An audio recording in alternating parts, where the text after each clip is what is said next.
Mungu anajua umechoka. Tafadhali simama na usome mstari huu. Zaburi 46 versi 10. Acheni, mjue ya kuwa mimi ni Mungu.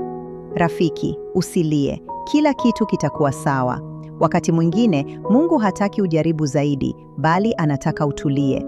Anajua uchovu wako, anajua umejitahidi kadiri ya uwezo wako, na anajua wasiwasi wako kuhusu siku zijazo. Sio kila kitu unapaswa kukipigania. Milango mingine itafunguliwa kwa ajili yako. Watu wengine wataondolewa kwa ajili yako.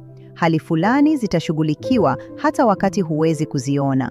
Ukimya sio udhaifu, bali ni imani.